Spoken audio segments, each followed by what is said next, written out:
Es posible que usted se haya preguntado en algún momento, nos hayamos hecho estas preguntas. ¿Existe acaso algún paradigma para la educación superior que pueda abarcar simultáneamente los conceptos de igualdad, equidad, accesibilidad y excelencia educativa? ¿Cómo puedo crear o hacer que mis clases sean inclusivas? El término diseño universal, y lo tomo del texto, tiene su origen en el medio físico. Cuando los ámbitos de la arquitectura y el diseño universal alcanzaron logros en sus diseños, incluyendo principios como la flexibilidad, la coherencia, la accesibilidad, la claridad y la comprensión. El diseño universal, aplicado entonces a la enseñanza universitaria, no se refiere solamente a la accesibilidad necesaria para las personas con discapacidad, sino que supone pensar de un modo verdaderamente universal, ya que tiene en consideración las posibles necesidades de todos los estudiantes a la hora de diseñar e impartir la enseñanza. A través de este proceso se pueden identificar y eliminar las barreras en la enseñanza y el aprendizaje, manteniendo el rigor académico, al tiempo que se potencia al máximo el aprendizaje de todos los estudiantes, independientemente de sus conocimientos y preferencias, y se reduce al mínimo la necesidad de realizar adaptaciones especiales. Esto es, el concepto, me salgo un poco del texto. En las carreras, yo soy deportista pues, y me muevo en ese campo, ¿no? Las carreras de equipo, lo que llaman esas carreras de ecoturismo, etcétera, hay un lema que es este: el ritmo del equipo, de todo el equipo, es el ritmo del más lento. ¿Bien? Eso es inclusión. La experiencia docente y la investigación pone de manifiesto que son varios los factores que afectan a la capacidad del estudiante para aprender, como son sus preferencias en las estrategias o los estilos de aprendizaje. Nosotros tenemos el concepto de igualdad entendido como que todos mis estudiantes son iguales. No es cierto, es absolutamente falso. Todos son distintos, diferentes. Tienen estrategias y estilos de aprendizaje diferentes. Pueden aprender a partir de mirar y escuchar. Trabajan a veces individualmente y otras en grupo. Ejercen el pensamiento creativo cuando resuelven problemas ambiguos. Usan el pensamiento lineal cuando trabajan con una información concreta. Otros factores sociales y psicológicos que pueden afectar el aprendizaje son vivir en una cultura no familiar, lo que tenemos en Venezuela muy común. Ejercer responsabilidades importantes fuera de la vida académica. Tienen hijos, tienen esposas, tienen esposos, tienen trabajos que hacer. Tener ansiedad u otros trastornos debidos al estrés, muy común, lo sabemos los psicólogos hoy en día. El diseño universal de la instrucción tiene en cuenta las posibles necesidades de todos los estudiantes a la hora de diseñar e impartir nuestra clase.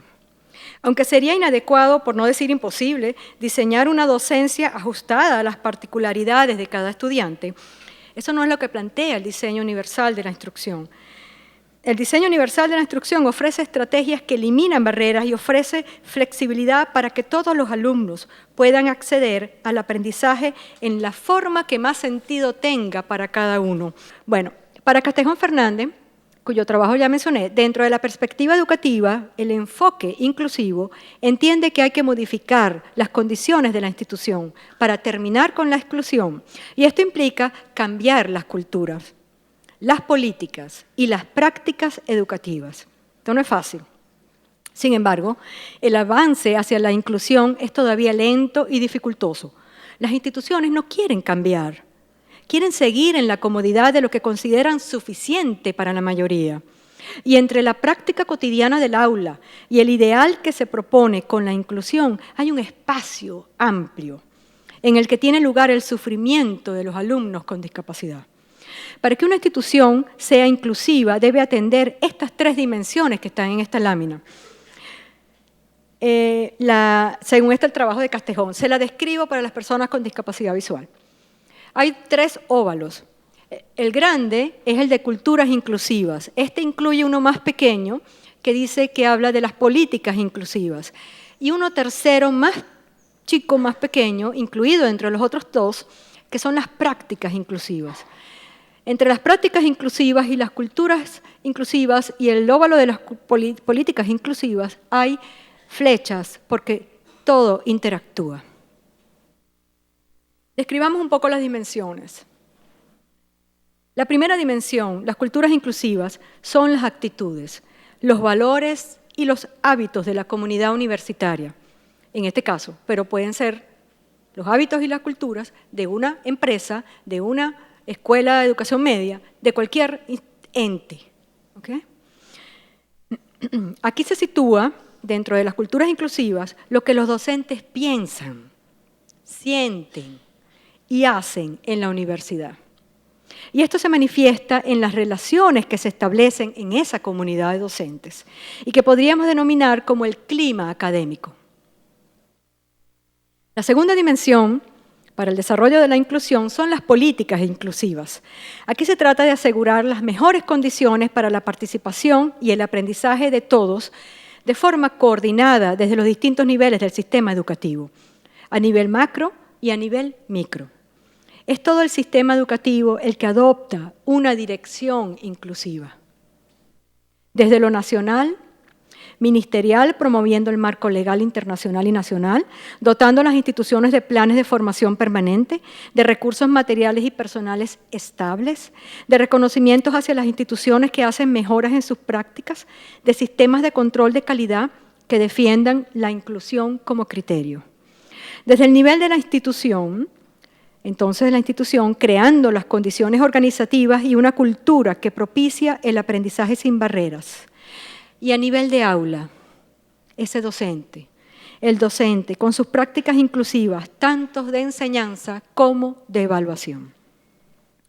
La tercera dimensión es la que afecta directamente al alumno y al docente, son las prácticas inclusivas. Esta dimensión está conectada con las anteriores, ya que las prácticas son una manifestación de la cultura de la institución y son impulsadas y hasta protegidas por políticas educativas concretas. Las prácticas inclusivas afectan todas las actividades de la institución y a todo el personal, pero donde más son relevantes es en el aula de clases. Es allí en donde el profesor se encuentra solo frente a todos sus alumnos, y entre ellos el que tiene y los que tienen alguna discapacidad, sin saber qué hacer, ni cómo evaluar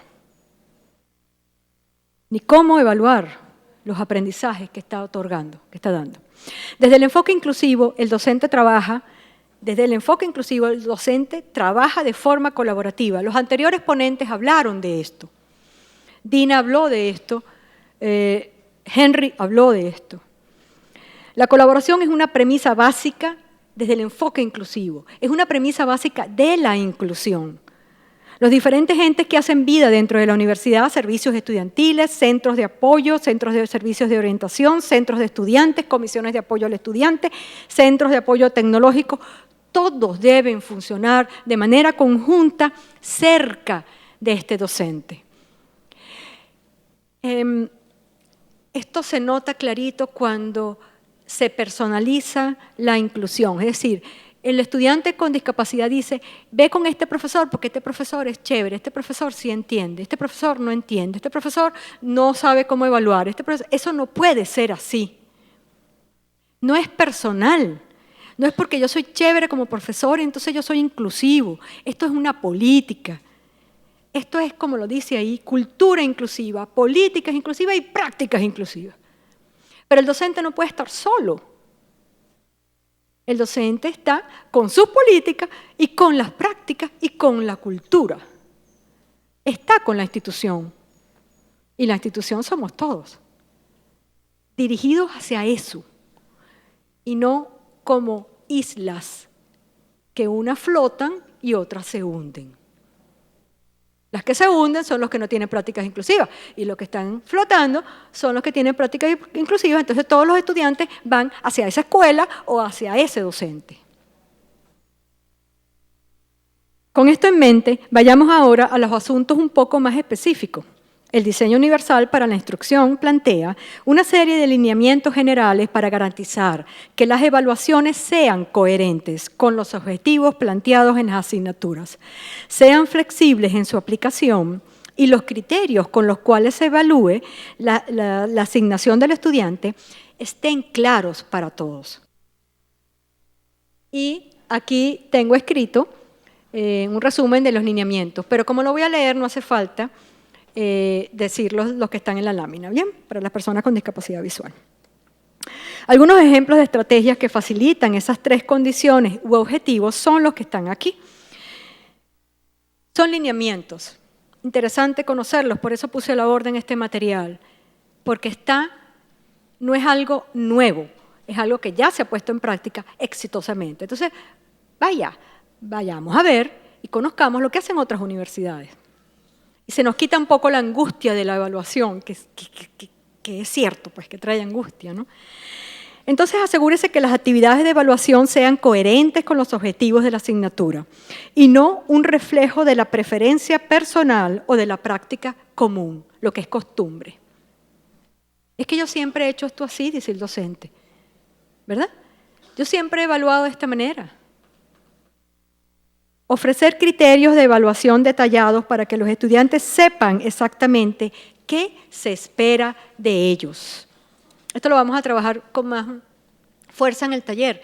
La evaluación, como como los docentes sabemos, hay evaluación formativa y evaluación sumativa. La evaluación formativa permite practicar mis estilos de evaluación y ver cómo los estudiantes responden a esta. Si es un estudiante con síndrome de Asperger, le cuesta responder selección múltiple, ¿por qué no puedo cambiar eso?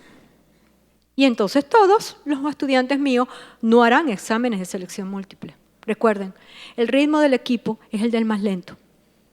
Lo que sirve a uno, sirve a todos.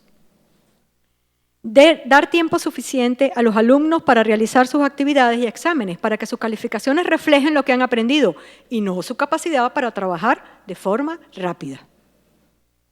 Permitir que los alumnos usen materiales de apoyo adecuados, por ejemplo, lista de fórmulas, calculadoras, apuntes, a la hora de evaluar competencias que requieren procesos complejos de pensamiento, por ejemplo, resolución de problemas, aplicación de conocimientos, etc., para que sus calificaciones reflejen lo que han aprendido y no su capacidad de memorizar. Proponer diferentes actividades de evaluación, por ejemplo, trabajos, portafolios, proyectos, presentaciones, pruebas, cuestionarios, pruebas cortas, exámenes orales, etc. Lo que llamamos evaluación continua, para permitir y promover múltiples maneras de demostrar el aprendizaje, de demostrar que se tiene el conocimiento. Asegurarse que exista un equilibrio adecuado entre el trabajo individual y el trabajo en equipo, no es lo mismo. Describir el formato y estilo de las pruebas o exámenes con antelación. Se puede practicar ese formato y estilo de evaluación en lo que se llama la evaluación formativa, ya lo dije. También debe recordarse el contenido susceptible de evaluación. ¿Por qué no podemos decirle a los estudiantes, vamos a evaluar todo el contenido del tema 1, el tema 2 no va? ¿Por qué tenemos que hacer que nuestros estudiantes estudien un tema que no va a evaluación? ¿Cuál es el sentido de esto? ¿Ustedes se han preguntado eso? ¿Cuál es el sentido que tenemos como docentes de preguntar lo que no hemos dado en clase, por ejemplo? O lo que no hemos recalcado. O de materiales que no están entre los materiales obligatorios para lectura. ¿Por qué no podemos decirle al estudiante, esto es lo que va para la evaluación? Es difícil hacerlo, ¿no? Hay que cambiar algunas cosas. Lo que no desmejora la calidad, la excelencia. Emplear una redacción sencilla en las pruebas y evaluaciones y exámenes. Evitar frases con estructuras complejas, dobles negaciones, terrible para el Asperger, ¿ok? A menos que se justifiquen, porque usted lo tiene como objetivo de aprendizaje.